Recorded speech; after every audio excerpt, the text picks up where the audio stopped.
There's a sacred ache many feel but don't quite understand. You meet someone, and everything shifts. Your heart recognizes them long before your mind can make sense of it. There's a pull, a magnetic, wild, undeniable pull.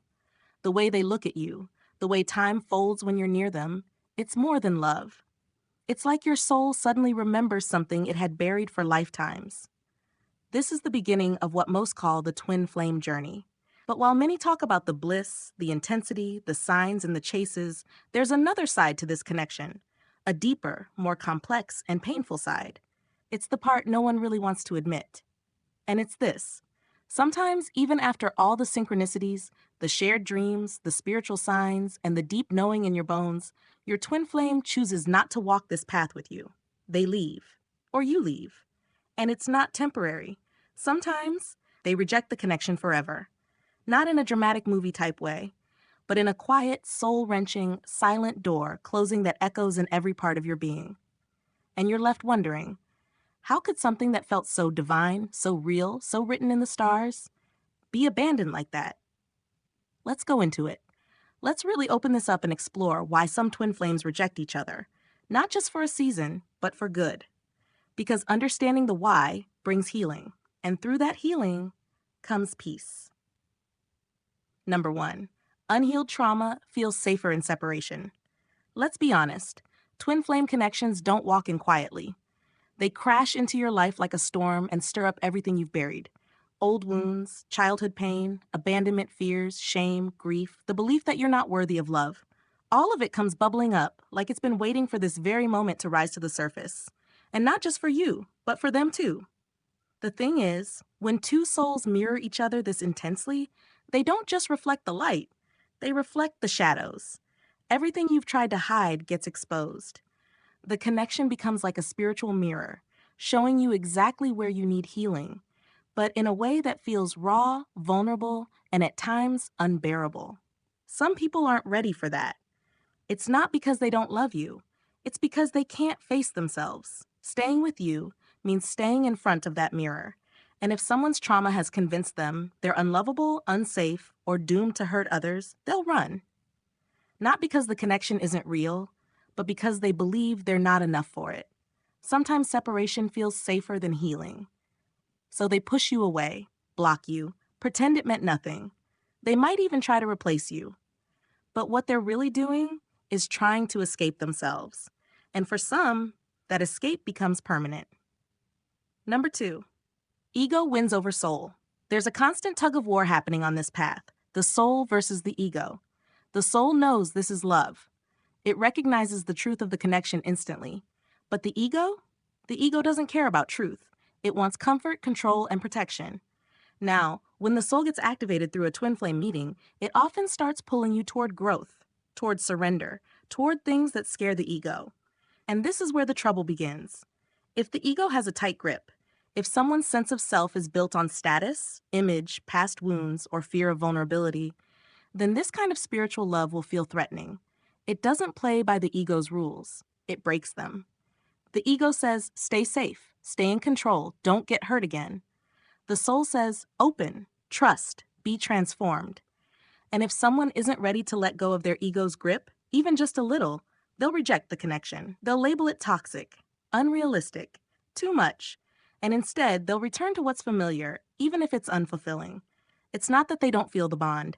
It's that their ego is louder than their soul.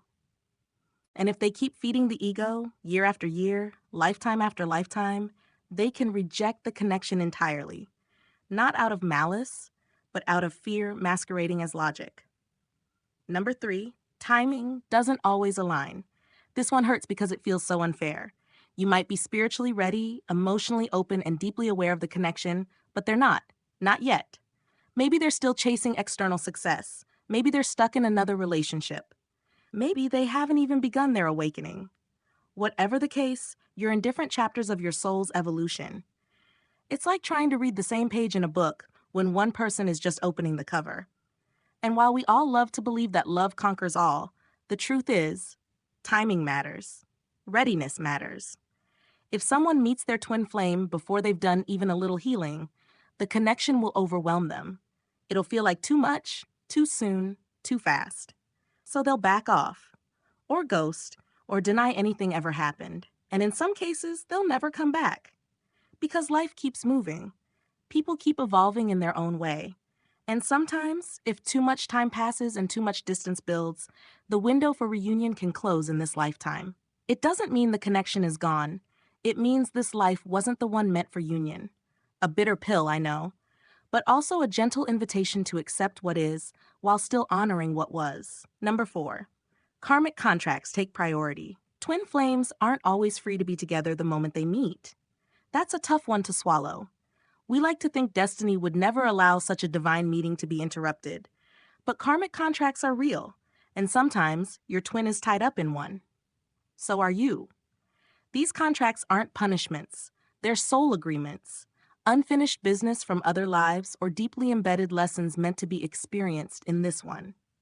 It could be a marriage, a family obligation, a vow they made to someone else, even subconsciously. And until those contracts are cleared, their soul is still learning, growing, closing loops that need to be closed before new ones can begin. But here's the kicker. Not everyone chooses to break free. Some people stay in those karmic roles forever, out of guilt, out of duty, out of fear of change. And even though their soul is calling out for something more aligned, their human self isn't willing to take the leap. So they settle, they deny, and they walk away from their twin, not because they didn't feel the truth, but because they weren't ready to walk away from what was already built. And yes, it's heartbreaking, but it's also a reminder that free will always plays a part in this journey. Even when destiny knocks, it's still up to the person to answer.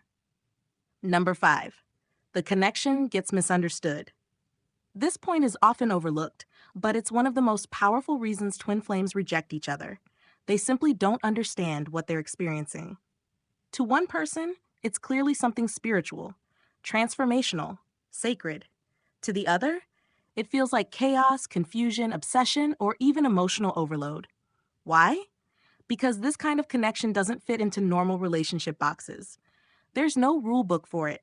No one prepares you for the intensity. So instead of seeing it for what it is, a spiritual mirror, a divine reunion, it gets mistaken for something unhealthy, especially if someone has no spiritual background, no language to describe what's happening, and no tools to navigate the emotional intensity. So instead of leaning in, they pull away. They tell themselves it was just lust, or trauma bonding, or coincidence. They try to explain it away with logic. And once they settle into that belief, they commit to it. They convince themselves that it was all in their head, that the other person was just projecting. And once that story takes root, it becomes very hard to undo. Even if their soul knows better, the mind clings to its own version of reality. So they reject the connection, not because they never felt it, but because they never understood it. Number 6, the purpose was never union, but awakening. This is the part most people resist, especially early in their journey. Because when you meet your twin flame, the connection feels too strong, too beautiful, too destined to ever not lead to union. The signs were everywhere. The feeling was mutual. It was spiritual, magical. So of course your heart expected it to last. But not every sacred connection is here to stay. Some are here to shake you, to break you out of your sleep, to snap your soul awake after lifetimes of being numb. These kinds of connections don't always show up to give you romance or partnership. They show up to rearrange your soul. They might only stay a few months, or a year, or just long enough to stir something in you that you didn't even know was asleep. Think of it like this. They didn't come to walk the entire path with you. They came to hand you the map. Because before you met them, you were likely living on autopilot. You might have been settling, hiding, playing small. You may not have even known your own patterns, your triggers, or how much you were still carrying from the past. But then they arrived, and their presence lit a fire in you. It made you question things. It made you look at yourself in a way no one else ever had. It cracked you open, not just to pain, but to truth. It was the beginning of you stepping out of who you were and stepping into who you truly are. It doesn't mean the love wasn't real. It was. And it doesn't mean the connection didn't matter. It mattered deeply. But its purpose wasn't to last forever in the physical. It was to last forever in your transformation. This kind of awakening changes everything. You begin to see yourself differently. You stop chasing empty validation. You start listening to your intuition. You begin healing things you thought were permanent. You open your heart wider, not just to them, but to life, to the divine, to the truth of your soul. And heartbreak, that becomes the teacher. Because when someone walks away and your soul still grows, that's power. That's grace. That's what it means to become whole. Not because someone loved you, but because their absence reminded you to love yourself. Sometimes, the pain is part of the medicine.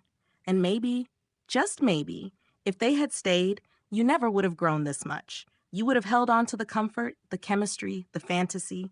But because they didn't stay, you had no choice but to rise, to build yourself, to go deeper than you ever thought you could. So if your twin flame rejected you or the connection ended without reunion, know this. That doesn't make the journey less real. It makes it even more sacred. They weren't here to complete you. They were here to awaken you. And once they did, the rest became your story to write. It's a hard truth to carry, especially for those who felt everything so deeply. When you look back at the intensity, the signs, the mirrored synchronicities, it feels impossible to accept that this kind of love could be rejected. But the truth is, it can be. And that doesn't make it any less divine. Because twin flame love isn't bound by this physical world. It's not defined by whether or not they chose you. It's not measured by whether you end up together. The connection itself is timeless. It existed before this lifetime, and it'll stretch far beyond it. But the human version of that connection, the relationship, the dynamic, the choice to stay, still depends on free will. And sometimes, free will says no, not out of cruelty, but out of fear, out of unreadiness, out of the very human tendency to run from the very thing that would set them free. So if they chose to walk away, know this. You are not broken. You are not less lovable. You are not half of a soul stuck in longing. You are a whole being. You are complete. You are sacred, with or without them. Their departure doesn't cancel out the love. It doesn't erase the journey. It just means your path is going to unfold differently now. Not worse, not meaningless, just different. And maybe more powerful than you ever expected. Because when someone you love so deeply chooses a different life, and you still choose yourself, that's not loss.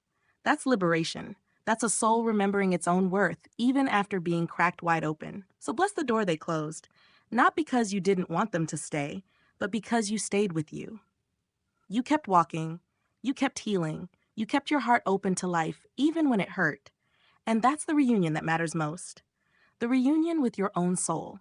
Because when all the longing fades, when the silence becomes bearable, when the tears finally stop, what's left is truth. Not the fantasy, not the story, but the raw, quiet truth. You were always meant to find yourself through this, and you did. So if they left, let them go with love. Let their absence become space for grace.